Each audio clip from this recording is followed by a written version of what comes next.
De retour, de retour, de retour, de retour. Aujourd'hui, nous sommes en live avec une joueuse de D2 qui joue au Auxerre, Zahra Ouna, pardon pour la prononciation, qui joue à Auxerre, du coup internationale comorienne, qui est passée par la Suède, qui est passée par différents clubs en deuxième division. Donc elle va nous raconter un peu son parcours et raconter aussi un peu, salut Jimmy, et aussi un peu sa façon de voir le football, tout simplement.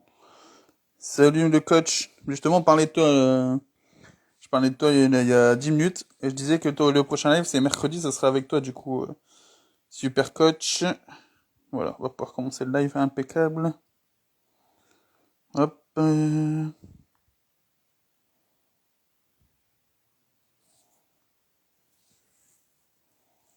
Est-ce que ça s'affiche?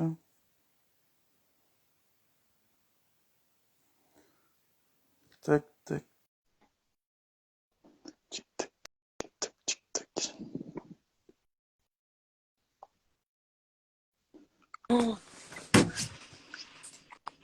Est-ce que je suis obligée, Salut. est-ce que je suis obligée de montrer ma tête? Non, t'es pas obligé. Y a pas de souci. L'important c'est que ton histoire en fait tout simplement. Ok. Ouais, bah déjà bienvenue et merci d'avoir accepté de jouer le jeu, tout simplement. Euh, pas de souci. Merci. On a été mis en contact grâce à ton agent, du coup, qui m'a donné un peu ton histoire aussi et un peu ce que tu as fait. Donc, du coup, est-ce que tu pourrais te présenter pour ceux qui ne te connaissent pas? Ok. Bonjour. Bah moi je m'appelle Zarouna Oudagié. J'ai exactement 22 ans et ça fait exactement 13 ans que je fais du foot. Et actuellement je joue à la Auxerre. Ok. Première question, du coup, qu'est-ce qui t'a donné envie de faire du foot? Est-ce que tu avais des modèles? Comment t'es arrivé dans le football? En fait, je voulais faire du football depuis toute petite, mais ma mère elle voulait pas. Du coup, bah vu que je faisais beaucoup de sport, donc j'ai fait du tennis, j'en ai fait pendant 6 ans. Je fais du basket, des sports de combat. Et le foot, j'ai toujours voulu en faire, mais elle me disait non, c'était pour les garçons. Du coup, bah, je me suis débrouillée toute seule à l'âge de 10 ans pour aller à l'entraînement. Mes camarades de classe, ils se sont tous concertés et chacun m'a ramené protège tibia, chaussettes, crampons, t-shirt, short. Et quand je me suis entraînée, bah, le coach, il a aimé, il a appelé ma mère, tout simplement. Ok. Et donc, du coup, si tu pouvais un peu expliquer ton parcours. Donc là, cette année, tu joues à la J Auxerre, t'entraînes aussi les filles, si je dis pas de bêtises. Oui, Enfin, les jeunes, du coup. oui. Euh, Quel est ton parcours, tout simplement? Du début jusqu'à la fin, enfin, début jusqu'à maintenant. Ouais, ouais. Ok. Alors, moi, j'ai commencé le foot à 10 ans. J'ai joué avec les garçons. Donc, j'ai fait U11, U12 DH, U13 DHR, U14 DH, U15 DH. Et j'ai fait ça à l'USV Vendôme, à côté de Blois et de Tours. Et j'étais en section sportive en cinquième à Tours, avant d'aller voir ailleurs. Après la section sportive à Tours pendant un an, en sachant que cette année-là, on a fait comment dire, le championnat de France de foot à 8. Et on a fait aussi. Moi, j'ai fait Clairefontaine, donc j'ai représenté ma région. Après, bah, c'était pas une année top, top, top, parce qu'elle s'est mal terminée. Beaucoup de haine, beaucoup de jalousie. Moi, j'étais petite, ça veut dire que je comprenais pas tout ça. Et, Ouais, du coup, comment? tu connaissais pas encore le milieu du football, en fait. Enfin, le fait de vouloir toujours être la plus forte ou des trucs comme ça, Non, c'est ça? si, je connaissais justement, parce que moi, j'étais une D'accord? très déterminée qui avait beaucoup d'ambition dès le plus jeune âge. C'est juste que, bah, malheureusement, il y a des gens, ils font des préférences, mais pas des choix forcément sportifs. Du coup, bah, j'avais arrêté pendant 2 mois. Et après, je suis partie à Verdun, donc c'est vers Metz, Nancy, par là. Et le coach de Verdun m'a amené à Metz parce qu'il trouvait que j'avais un sacré niveau. Et j'ai fait centre de formation à Metz. Et l'an d'après, je suis partie à la SNL de Nancy. Et après la SNL de Nancy, je suis partie RC Saint-Denis en D2. Donc j'ai fait 19 NAS à Metz, 19 NAS à Nancy et D2 à Saint-Denis. Ok, donc en fait, comme tu es une jeune joueuse, on peut dire, tu découvres aussi Auxerre là, cette saison. C'est quoi un peu ton poste et tes points forts et tes points faibles, en fait, on va dire? Mon poste actuel, enfin, le poste sur lequel il m'utilise le coach actuellement, c'est milieu offensif, donc plutôt sur les côtés, droite ou gauche. Mais moi, où je pense être la plus performante, c'est soit dans l'axe en tant que faux neuf ou en 10. Et mes qualités, c'est la vitesse et la technique. Ok, et justement, est-ce que tu as des modèles, que ce soit, parce que du coup, tu es international comorienne, Oui, si je dis pas de bêtises. exactement. Est-ce que justement, tu as eu des modèles qui t'ont inspiré, que ce soit ici en France ou aux Comores? Hum.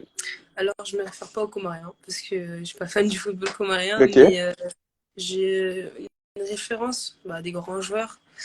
On s'est tous inspirés de CR7, donc Cristiano Ronaldo quand il était petit. Mhm. Après, moi, je regarde beaucoup Modric et De Bruyne. J'aime beaucoup leur style de jeu. Et Sergio Ramos, c'est mon joueur préféré parce que c'est un leader et j'aime les leaders. Voilà. Ok, ok, d'accord. Auxerre, du coup, ça joue en D2, c'est ça, ou en R1? En J'ai R1? commencé à jouer en une. Ok, en R1. C'est quoi justement l'ambition du club? C'est de monter en D2? C'est de monter en D3, puis l'année prochaine, il y aura une troisième ligue. D'accord. Du coup, D3. Et voilà. L'ambition, c'est d'être en D3 et de s'y maintenir, c'est ça? Euh, En gros. je sais pas vraiment, mais ça serait l'idéal de monter en D3 pour après monter en D2. Mais on sait que ça va être déjà un bon point si on monte en D3. Et on verra pour la suite. Ok, alors du coup, enfin, grâce à ton agent, il m'a dit que t'es une des premières joueuses avec ton pays à avoir marqué un point en sélection, c'est ça? Oui, Qu'est-ce que ça fait du coup de se représenter son pays? c'est une fierté. Euh, c'est beaucoup d'émotions. En fait, je sais pas, c'est pas un truc qu'on peut expliquer comme ça, c'est plus quelque chose qu'on ressent, un sentiment nouveau, une expérience. On grandit en fait. On grandit d'un coup. D'accord, ok. Et le but c'est de s'installer du coup avec la sélection? Comment? Le but c'est de s'installer avec la sélection? Le but c'est de construire une équipe constructive pour jouer les JO. Et après, par la suite, les autres compétitions ensuite. Ok, ça marche. Du coup, j'ai appris aussi que que t'entraînes les jeunes. Est-ce Mhm. que tu peux nous dire un mot sur un peu ce que tu fais avec les jeunes? Alors moi j'ai commencé avec les 18 R1 Mhm, de GA. Euh, Mon but c'est en fait, il y a des personnes qui sont haut gradées qui nous donnent beaucoup de conseils, qui nous permettent d'évoluer dans le niveau coaching, tout ce qui est tactique et tout, etc. d'accord. L'organisation, l'investissement aussi, important. Surtout que la GA c'est un club professionnel, ça veut dire qu'on n'a pas le droit de faire n'importe quoi. Et qu'il faut rester focus. Mhm. Ça me permet de créer un relationnel avec les joueuses, donc beaucoup apprendre. C'est des joueuses qui sont adolescentes, donc forcément c'est dur à gérer. Puis voilà, hein. Et, je découvre parce que à chaque endroit où je vais, je découvre, c'est tout nouveau et je grandis en même temps, simplement. Mais du coup, on va dire ta carrière de joueuse, est-ce que tu t'en sers aussi pour transmettre des trucs à tes joueuses ou pas du tout? Oui, bien sûr. En fait, c'est les deux. Je mélange les deux. Euh, tout ce que je fais, tout ce que je fais de bien le week-end, je le transmets aux petites. Je leur donne ma motivation, tout comment dire, en ayant le sourire, c'est important parce que les petites, faut pas trop les brusquer. On est des filles, donc on se vexe très très vite. Mhm. Du coup, faut savoir parler avec les justes mots, les motiver tout le temps constamment, et c'est comme ça qu'elles pourront progresser. Juste, tu parlais un peu de l'institution qu'est la Auxerre. Mhm. Ça fait quoi de signer dans un club comme ça qui a ce statut professionnel? Parce qu'on sait que beaucoup de clubs féminins n'ont pas ce statut professionnel. J'ai vu beaucoup jouer les clubs en D2, que ce soit par exemple Isère ou des trucs comme ça. Justement, ça fait quoi de signer dans un club qui a cet statut-là? En fait, l'image du club, elle compte beaucoup, donc ça veut dire qu'on ne peut pas faire n'importe quoi. Mhm, Une grande responsabilité parce que si on ne monte pas après, ça retombe sur nous. C'est une fierté aussi parce qu'ils ne prennent pas n'importe qui. mhm. Donc, voilà. On a une bonne équipe, on a des joueuses combatifs avec beaucoup de sourires, énormément, une bonne ambiance. Franchement, je suis contente. Ok.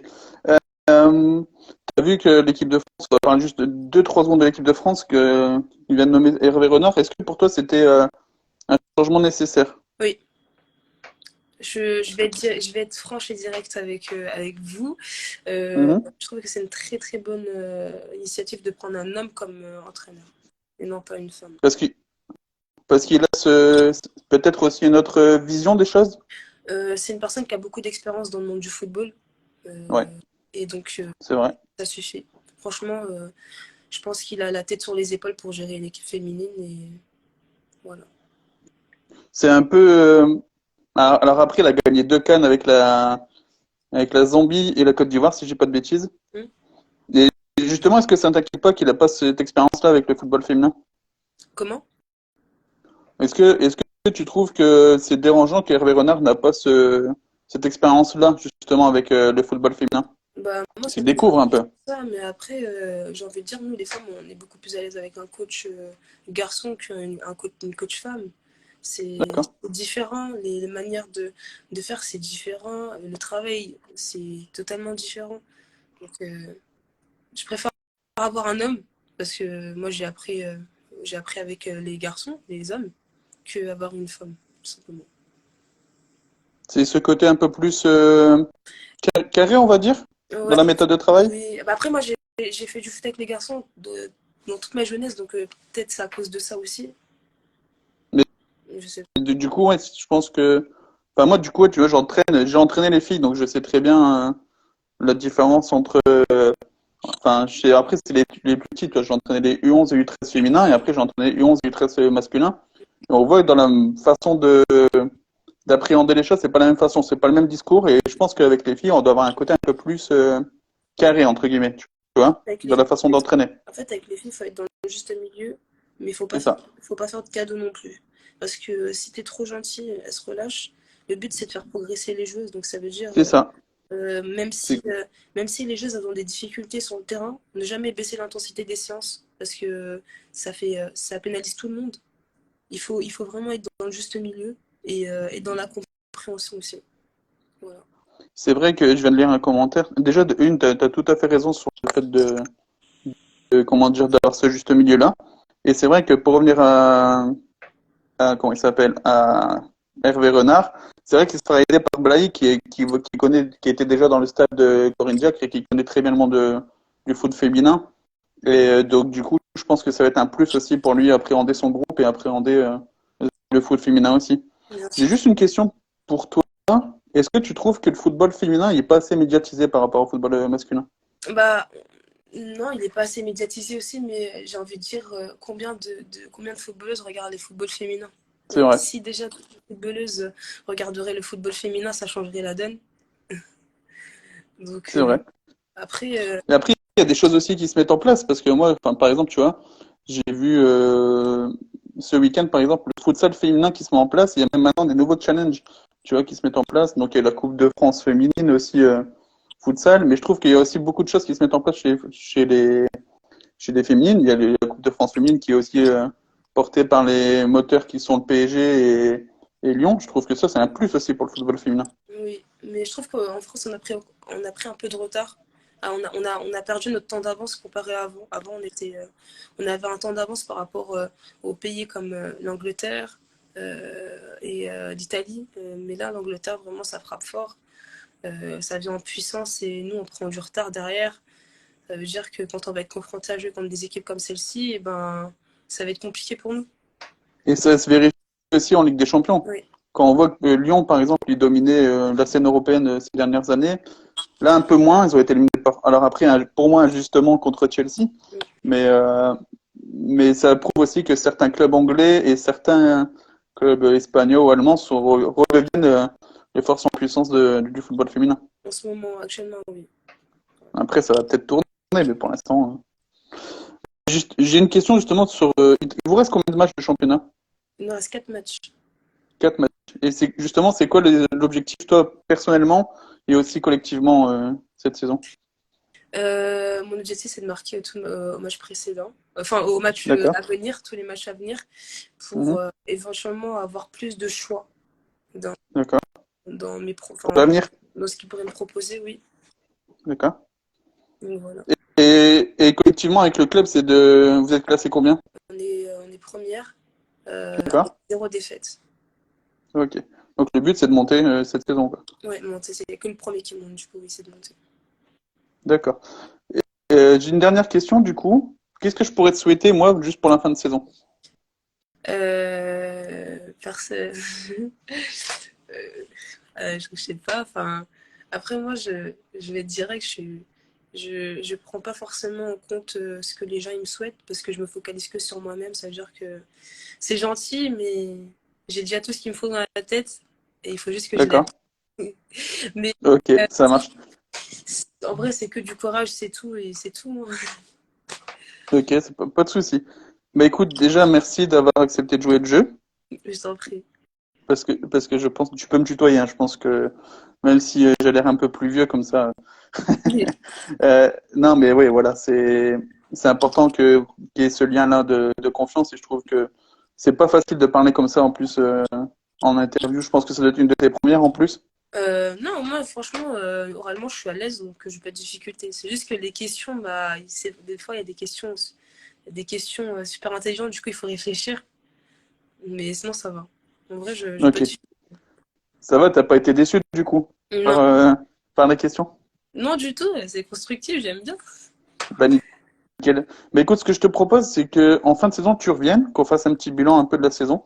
Ok, Ok, ça te va? Et puis bah, comme ça, il reste 4 matchs et je te souhaite de finir en beauté ces 4 matchs et on en reparle en fin de saison. ça marche. Avant que bah, tu partes, je voudrais aussi bah, faire un petit coucou bah, à mon agent. Ouais, Parce que vas-y, pas de souci.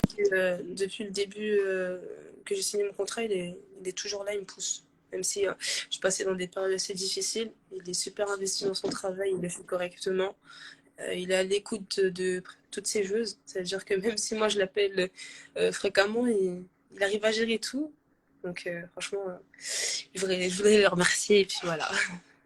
Bah, moi aussi, hein, j'allais venir justement aussi à le remercier parce que c'est grâce à lui aussi qu'on est rentré en contact et on a pu discuter aussi beaucoup du football féminin et des joueuses justement qui suivent. Je trouve ça très bien qu'il fasse ça, ce lien que vous avez là avec les agents. C'est pas toujours facile et là je trouve qu'il est vraiment direct et vraiment franc dans les échanges que vous avez en fait. Oui, il est très direct, il est très honnête dans ce qu'il dit. C'est-à-dire que quand il y a une chose qui ne va pas, et ben, il le dit directement pour que on fasse le nécessaire pour que ça change.